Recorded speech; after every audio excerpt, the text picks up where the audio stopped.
Today, today now will be start from the class 12 of the magnetism. Magnetism is the chapter of the what is magnetic field. अरे magnetic field का मतलब होता है ये कि मानो कि हमारा आयरन ऑब्जेक्ट है, इसके चारों तरफ हमारा करंट का मूविंग होता है जो इस पर फोर्स एग्जर्ट करता है, जो निडल के द्वारा affected on the force and any object that will the magnetic field. Magnetic field उससे कहते हैं कि जो हमारा किसी सराउंडिंग के अकॉर्डिंग क्या होगा अफेक्ट लगावे फोर्स, उसे हम कहते हैं मैग्नेटिक फील्ड कहते हैं। जैसे मानो कि ये हमारा मैग्नेट है, ध्यान से समझना, very important for in examination and the very important for the competition. Wow, ध्यान समझना स्टूडेंट, क्योंकि वेरी इंपॉर्टेंट है।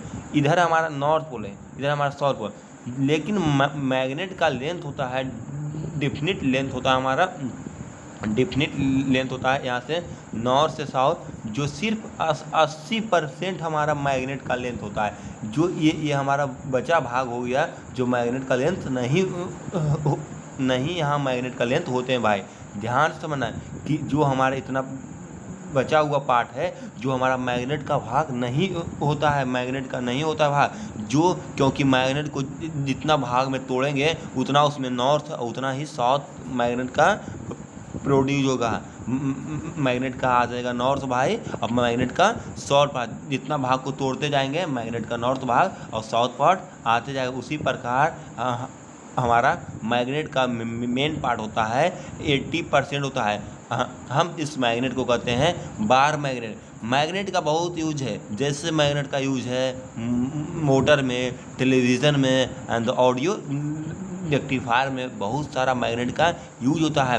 क्योंकि हमारा जब बना है मोटर बना है, जब मोटर बना है प्रिंसिपल पर माइकल फैराडे का रूल पर बना है, हमारे माइकल फैराडे ने बनाया हमारे जनरेटर भाई। Generator is very useful our in to give the AC and DC।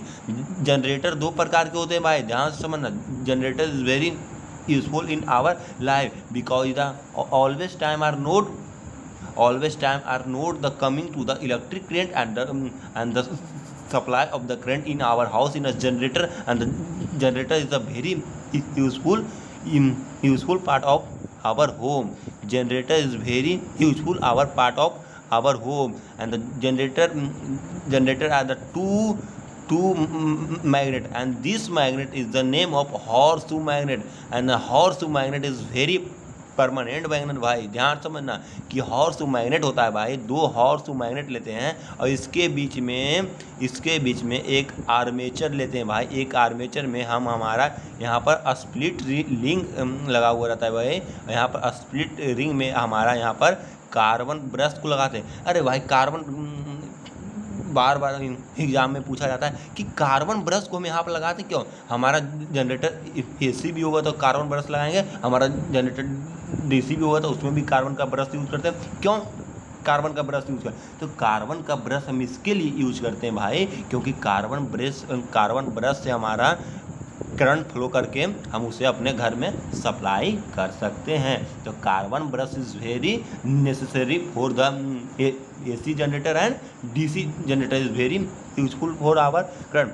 मानो कि हमारा इस मैग्नेट है तो हम इसमें लगाएंगे फ्लेमिंग लेफ्ट हैंड रूल के द्वारा। देखना भाई, फ्लेमिंग लेफ्ट हैंड रूल होता है क्या कि फ्लेमिंग लेफ्ट हैंड रूल ने बताया था, फ्लेमिंग लेफ्ट हैंड रूल ने बताया था कि हमारे जो बता रहे हैं फ्लेमिंग राइट हैंड रूल ने बताया था कि हमारा magnetic produce of the magnetic force and the directly proportional of to the current. Magnetic field produce होगा वो तो directly proportional of the current, जितना करंट देंगे उसके चारों तरफ उतना ही मैग्नेटिक फील्ड होगा जो हमारा दिया था इसके द्वारा। कि हमारा देखना यहाँ पर से हमारा जो स्प्लिट रिंग मोटर का मूव कर रहा है तो मोटर का पार्ट उसमें, तो उसी कारण हम जब घर में बनाते हैं खुद का, भाई तुम भी घर में अपना बनाने की कोशिश करना जनरेटर। यहाँ पर हम लगाते हैं भाई, क्या लगाते हैं डायनमो। डायनमो का काम क्या है कि chemical energy to convert into electrical. ये ध्यान समझना भाई कि तुम्हारे घर में, साइकिल में, मोटरसाइकिल में, ट्रैक्टर में लगा रहता है डायनमो। तो डायनमो का काम क्या होता है कि electrical energy to convert into mechanical energy convert into electrical energy. देखना भाई बहुत सारे आदमी, बहुत सारे साइकिल में भी लगा देते हैं डायनमो, उससे भी इलेक्ट्रिसिटी प्रोड्यूस होता है। डायनमो हमारा ऐसा पार्ट होता है भाई, जो डायनमो को हम लगाते हैं डैम में भी लगा के इसका यूज करते हैं, क्योंकि डायनमो जितना रोटेट होगा उसमें उतना ही इलेक्ट्रिसिटी हमारे प्रोड्यूस हो जाए। And the dynamo is a very useful part our in our life. And the dynamo to the make of the generator of the DC. Dynamo का काम है भाई कि जो हमारा डीसी जनरेटर को बनाता है, जो हमारा डायनमो का काम है। ज़्यादा मैं लिखने की कोशिश नहीं करता हूँ, ज़्यादा मैं समझाने की कोशिश करता हूँ, क्योंकि very important for the class 12 and the competition.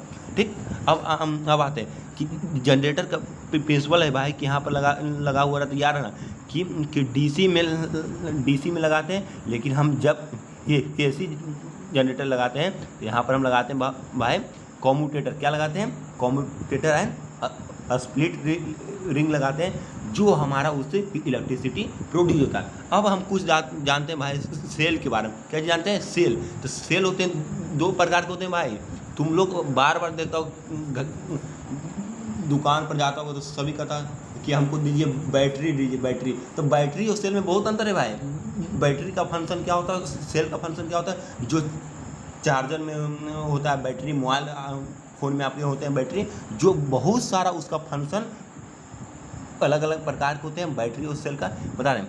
Cell होते हैं दो प्रकार के भाई, प्राइमरी सेल होते हैं और सेकेंडरी सेल होते हैं। तो सेकेंडरी सेल होगा वो जो होगा चार्जिंग होगा, लेकिन प्राइमरी सेल क्या होता है? No charging. उस सेल को नहीं चार्ज कर सकते हैं, उसे हम बोलते हैं primary cell. Primary cell are not charge because primary cell are the absorb of the electric current, but the secondary cell are the charge and the absorb by the volt। ये volt को absorb करता है भाई। याद रखना कि तुम घर में लाते होगे बैटरी, इन्वर्टर बैटरी लाते होगे तो उसमें देखते होगे कि इतना वोल्ट को, चार्ज को एब्जॉर्ब करता है, जो हमारे इन्वर्टर बैटरी में लगा रहता है। तो सुनो भाई, सबसे पहले मैं छेड़ रहा हूँ इन्वर्टर के बारे में कि कुछ मैं इन्वर्टर टॉपिक आए। तो इन्वर्टर का काम क्या काम रहता है कि एसी को बदलता है डीसी में और डीसी को एसी में। तो ही इन्वर्टर से जब सप्लाई चार्ज होता है तो उसको एब्जॉर्ब करता है भाई कि जो हमारा वोल्टेज को हमारा एब्जॉर्ब करने का काम है, जो हमारा सेकेंडरी सेल करता है। ध्यान सुना भाई कि तुम्हारे घर में बैटरी है, लगाते होगे टॉर्च में बैटरी, तो उसमें लिखा रहता है क्या है भाई? वोल्ट में नहीं लिखा रहता है, ईएमएफ में लिखा रहता है कि ईएमएफ में लिखा रहता है कि 2 ईएमएफ। ईएमएफ का मतलब क्या होता है भाई? ईएमएफ के मतलब होता है electromotive force. What is electromotive force? तो इलेक्ट्रो का मतलब होता है electron charge to take cover of the motive, मतलब होता है फोर्स, यानी फोर्स के द्वारा, किसी को फोर्स के द्वारा हम इलेक्ट्रॉन को ढकेल रहे हैं, उसी को कहते हैं भाई इलेक्ट्रोमोटिव फोर्स। ध्यान समझना भाई, very important for the electromotive force in our examination of the class 12 and the competition. ठीक, इलेक्ट्रोमोटिव क्या होता है? तो सबसे पहले मैं इससे समझा रहा हूँ कि सेकेंडरी होता है जो चार्जेबल, जो बहुत सारा हमारे घर में इन्वर्टर हो, टॉर्च में लगाते हैं हम लोग, अथी में लगाते हैं, उसमें क्या पाया जाता है? इलेक्ट्रोलाइटिक सेल बोलते हैं। क्या बोलते हैं भाई? कि हमारा बैटरी भी, चार्जिंग बैटरी भी दो प्रकार के होते हैं भाई, ड्राई सेल और लिक्विड सेल होता है। देखना बैटरी को हिला के, जो ढप ढुप कर रहा है यानी समझना ड्राई सेल है, और जो थक थुक कर रहा है, थोड़ा तो बैटरी में हिल रहा है कुछ, तो समझना क्या है? उसमें लिक्विड का मात्रा है, जो उसमें लिक्विड डाला जाता है भाई। हमारा बैटरी को सल्फ्यूरिक एसिड डाला जाता है भाई। जहाँ समझना क्वेश्चन आते हैं कि सल्फ्यूरिक एसिड हमारे बैटरी में डाला जाता है और हमारे बैटरी में अमोनियम क्लोराइड डाला जाता है। इसको कहते हैं सुहागा भी बोलते हैं। क्या बोलते हैं? सुहागा की और कुछ बोलते हैं भाई। हिंदी का ज़्यादा मैं चर्चा नहीं करना चाहता हूँ, क्योंकि मैं CBSE का स्टूडेंट हूँ, CBSE का एक टीचर भी हूँ, ठीक भाई। हाँ, क्या हो रहा है कि यहाँ पर इलेक्ट्रोलाइटिक सेल में डाला जाता है। तो यहाँ पर जब जब जब हमारे पास होते हैं भाई बैटरी होते हैं, तो उस बैटरी में होता है, क्या होता है, क्या तो बैटरी का निकालेंगे हम उसका न्यूमेरिकल। जब न्यूमेरिकल निकालने का भाई होता है तो लिखेंगे capital E plus capital R plus small R. Capital E का मतलब क्या होगा भाई, इसको पढ़ते हैं, इसको जाई भी बोलते हैं भाई। जाई का क्या मतलब हुआ, इसको वोल्ट से रिप्रेजेंट करते हैं भाई। इसका मतलब क्या कि इलेक्ट्रोमोटिव फोर्स। क्या होता है इलेक्ट्रोमोटिव फोर्स, कि मानो कि एक हमारा बैटरी है, बैटरी में इलेक्ट्रोमोटिव फोर्स होता है। क्या होता है बैटरी में, कि इसके अंदर इंटरनल रेजिस्टेंस होता है, लेकिन हमारा जो होता है एसी करंट होता है भाई, उसमें सिर्फ एक्सटर्नल रेजिस्टेंस होता है। क्योंकि हम अपने घर में 240 वोल्ट का लाइन लाते हैं, उसमें हमारा इलेक्ट्रॉन होता है, बाहर की ओर से इलेक्ट्रॉन लगाते हैं, उसको हम अंदर की ओर से इलेक्ट्रॉन नहीं लगा सकते हैं भाई। ध्यान समझना, क्योंकि जो हमारा होता है 240 का वोल्ट होता है, जो हमारा पीस हमारे इलेक्ट्रॉन के द्वारे आते हैं भाई। ध्यान समझना कि जो हमारे वोल्ट की तरह आ रहा है, जो हमारा इस वायर में आता है, जो इसमें इंटरनल रेजिस्टेंस होता है।